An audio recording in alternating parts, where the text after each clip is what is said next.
Hey everyone, welcome. This is our 19th episode of the Spiky Signal Show, where I sit down with some of the most exceptional revenue leaders in the revenue space. The podcast is meant for all of us to explore the biggest problems facing customer-facing teams, share the real challenges of sales and what revenue leaders deal with every day. From pipeline visibility to coaching, deal velocity, we cover it all here. I'm your host, Swali Sharani, head of revenue over at Spiky.ai, and today I'm here with Andrew Marks, co-founder, CRO, CCO at Success Hacker, wearing a bunch of hats. But today we're talking about the retention equation and really when revenue teams own expansion. Andrew, welcome. I'm so glad to have you here. Thank you. Appreciate you having me. Yes, wearing many hats. And today I'm actually wearing a hat for the Grateful Dead in honor of Bob Weir, who unfortunately passed away on the 10th, on Saturday. So I'm a big Deadhead, have been for a long time. Was fortunate enough to see Bobby along with Jerry when they were the Grateful Dead. Kind of bummed that an era has passed, but thanks for having me. Thank you, Andrew. So why don't you just give us a quick elevator pitch on who you are and what you do? Sure. So I spent roughly 20 years in post-sales, doing everything from being a frontline individual contributor through to building and running highly effective teams. I built them from the ground up. I came in and turned flailing teams around, both on-prem and in the cloud. And, I sat down with my co-founder, Todd, a little over 10 years ago, and we said, okay, what are we going to do next? I'm getting tired of working for somebody else. Let's start something. And so we started Success Hacker. We originally did some consulting, we did some recruiting, and did some training in an effort to figure out what we wanted to be when we grew up. And we felt that training and coaching, which was something that we were always doing in all of our operational roles, an important piece of all of our operational roles, that's where you always start. Because an enabled team is an effective team, right? Doing implementations of enterprise software, if your team isn't enabled, that software just amplifies the problems and the miscues and things like that. So we're like, yeah, it all starts with enabling the team. So we took all of that experience that we had. Todd, very similar career path as mine, building and running post-sales teams, and that experience helped us in the first few years doing some consulting and recruiting to fund the development of our training program. But with all that experience, but the ultimate goal was we need to teach people how to fish, where to fish, why they're fishing, what the value is of fishing. And we created our success coaching training program for pretty much anybody in a customer facing or revenue, honestly, in a revenue role, right? And revenue, we talked about this the last time we spoke about, what revenue means, right? I'm assuming that's the direction you want definitely. To move. I mean, we can go into so many different directions. We can keep this as flexible as possible, but let's kind of double down on that then. Kind of like the core definition of what revenue means to you guys. The revenue team, okay, is not just sales or sales and marketing. The revenue team is sales, marketing, and post-sales, is customer success, and quite frankly, it's product too. And everybody needs to be thinking that way. Everybody, because you've got to have good product to be able to sell it. You've got to have good marketing to be able to position it. You got to have good selling to be able to get it in the door. But you also, it's super important, probably more important than everything else, or not more important than everything else, but equally as important than everything else, is that post-sales team that's responsible for 65 to 80% of your lifetime revenue as an organization. They are there to keep the customer. We're playing a long game here, right? It's all about increasing customer lifetime value, right? So getting them in the door, important. Keeping them, critical. Yeah, absolutely. And I've seen that time and time again from different companies, our own company, to be honest. And I think keeping that revenue and even expanding on it is just as important as well. Is there a distinct separation between, I guess, like customer success at your guys' company or whatever, wherever you worked before? Is there a distinct distinction between customer success and then also kind of upselling? Does the customer success team hold that responsibility, or is it a shared responsibility between sales? No, well, honestly, it's everybody's responsibility. It really all depends on what your model is. But at the end of the day, yes, the answer is yes. Whether customer success actually owns the expansion, the upsell, or is just responsible for creating the environment for that upsell to occur. It's the same motions. It's the same focus. I need to make sure that we are constantly identifying and communicating value to our customer to help them understand not only what they're getting or what they've gotten, but how continuing to do business with us, whether that's maintaining the status quo, the renewal, or providing them with new options, the upsell, the expansion, right? Their job is to create the environment for that to occur. They need to be able to very clearly articulate the value that the customer is getting. And then once they've gotten the customer to agree to that, then it should be a relatively straightforward to say, okay, based off of what we've already done for you, here is what we can also do for you. So is it? And it doesn't matter whether we focus too much on sales is responsible for the deal. No, we're not talking about the process of moving the contract through, negotiations to signature. That's a task, right? We're talking about creating the environment for that to occur. That is what's important. Yeah. At the end of the day, that is what's important. Doesn't matter whether you're closing the deal or you're passing along a CSQL. Yeah. Is that the creation of that kind of like area? Is it more about timing, or is it more about trust between the relationship of the customer and the company? It's more about trust. Well, it's a combination. We can't be focused on timing though. Timing is a very sales oriented focus. Trust is a very customer oriented focus. At the end of the day, I'm not going to buy anything more from you if I don't trust you. If I don't trust that you're providing value, and you can't. A big mistake that we see people in customer success, and quite frankly, even in account executives, account managers make, is number one, assuming that the customer really understands the value that they're getting from doing business with you.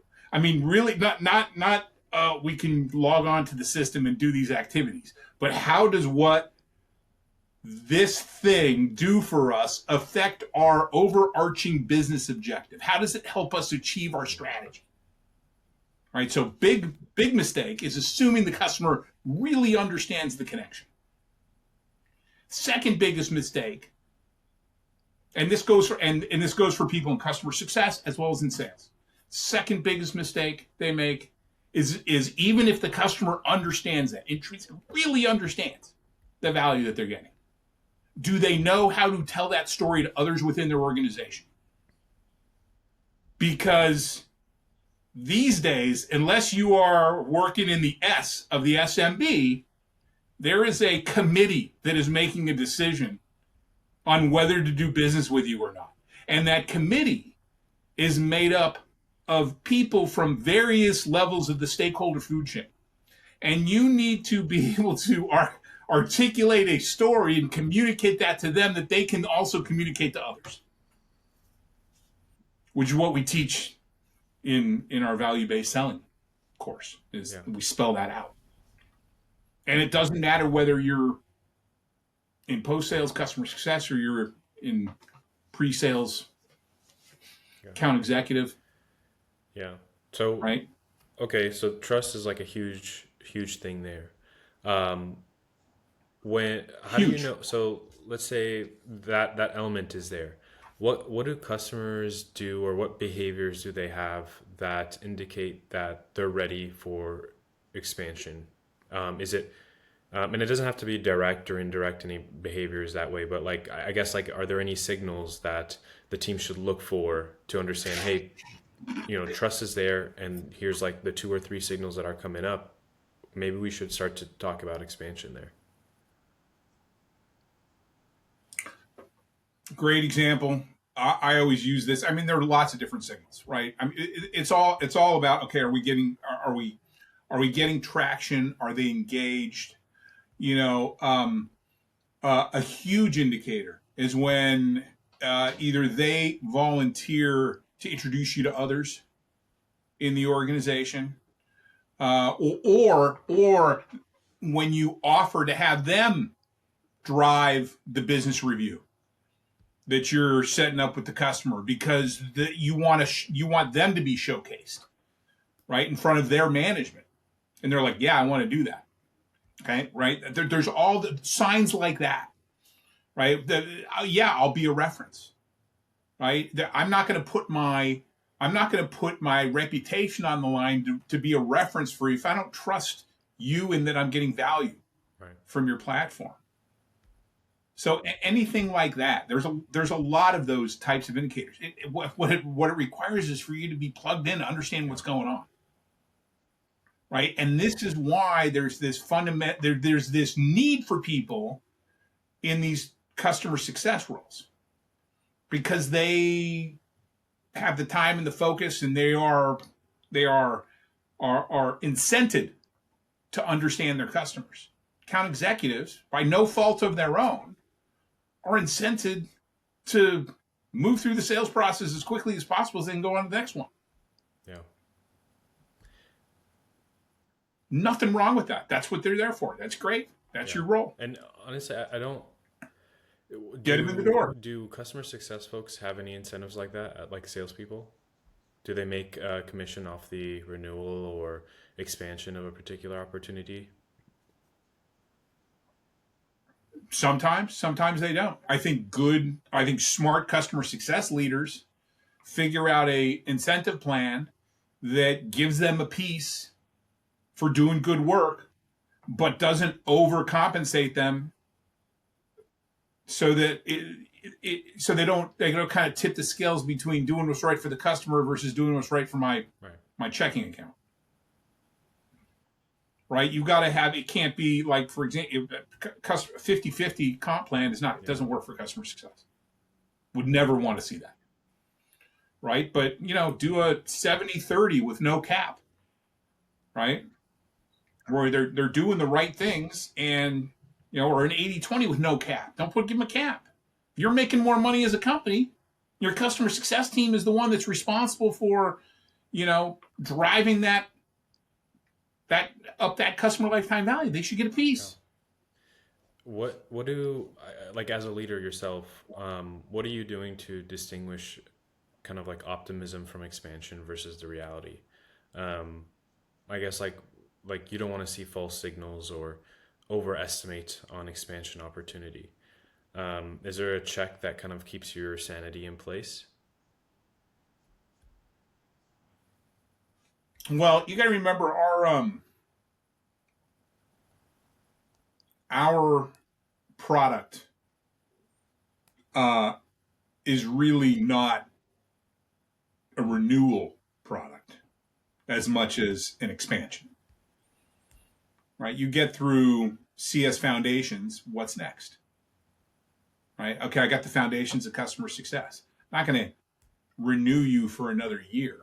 What I'm going to do is I'm going to upsell you to, hey, what makes the most sense next is value-based selling.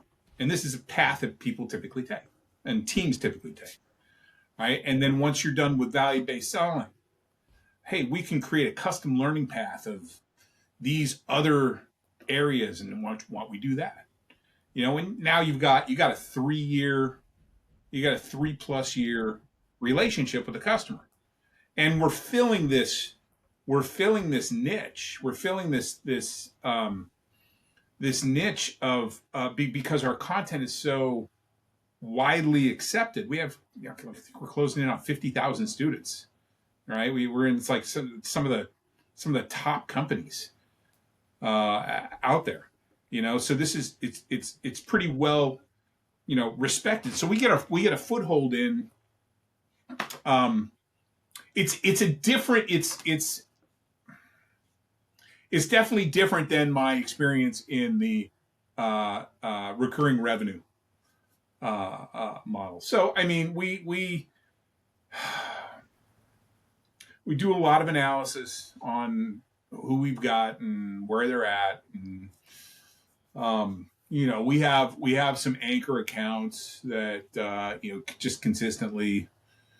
Right, so we figure that out of the equation, right? HP, they're always Red Hat, NetApp, they're and even Penske, they're regular Apple Computer, they're regular customers, and we figure that out of the equation, and then it's just, I don't know, it's once again, it's actually so much more complicated than AR. I wish we had an AR business, man. It'd be so much freaking easier. But no, I've heard the same thing from other companies. I was speaking to another company the other day. They were doing, what was it? It was like a media ad agency, and in the media business, SaaS kind of like ARR doesn't really exist, because you book a slot of advertisement and then that's pretty much it. It's like, okay, do you want another slot next quarter? Right? It's hard. Right. It's definitely hard, but I've heard of creative ways to kind of negate that, which is like, okay, maybe instead of not introducing like a renewal thing, because that doesn't exist, but introducing something that's like a multi-period agreement, where it's like, hey, you get this and then you can upgrade to the next level. Like for your guys' case, it was first the foundation, right, of CS, and then it starts to become, there's like another level to get to, right? So maybe bundling that all together, right? Yeah, exactly. And we do that. So yeah, we do that. We just did a large deal at the end of the year that was a multi-year agreement, because we bundled a bunch of things together. So that's, and then they get an incentive for paying everything up front, of course, because I'd rather have the cash in my bank. But see, there's the rub. Most of my customers would prefer that. It's we do that. And the other thing that you need to remember is because we have found ourselves in this really nice niche of being kind of the standard bearer of this type of training, while we won't have a six-figure deal every year with HP, they're going to keep coming back to us, because as they either add people or they move people through, they consume a license, right? So they hire new people on, or they want more people in their organization to take our training. They'll continue to consume those licenses, and they'll call us up, hey, we need another 100 licenses. Okay, so it's not, it's that we have that angle of expansion as well. That's super interesting. I know we have a couple more minutes left, so wanted to ask you, kind of like as we wrap this up, for other CROs out there that may be sitting in kind of, because a CRO could take the customer success responsibility as well as a leader. What's kind of like one myth that revenue teams need to let go of when it comes to expansion?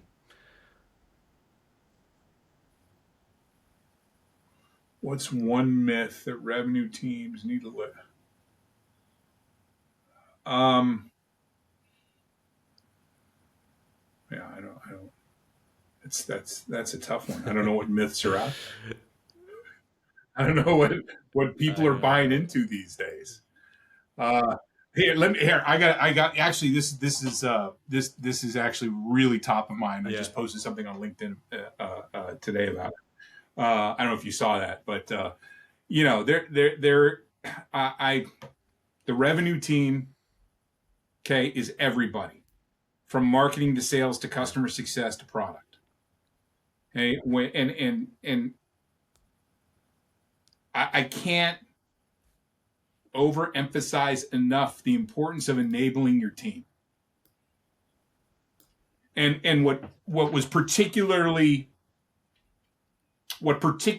ground my gears today was that I had a prospect, 50 people in customer success, want to spend $500 a seat on training, and they didn't get the budget.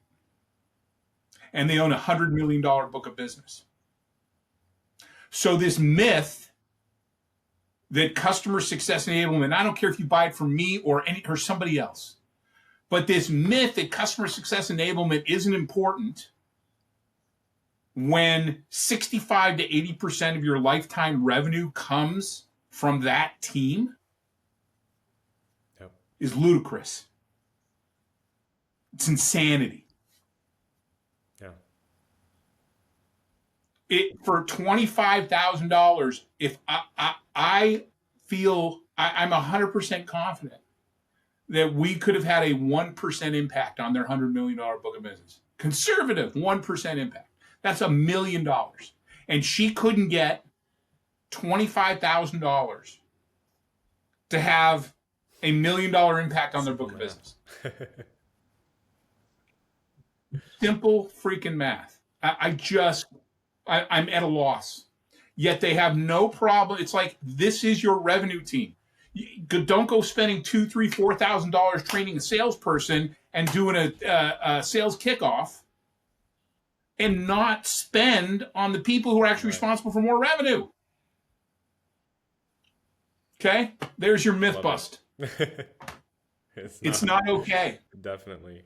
Okay, and you will lose.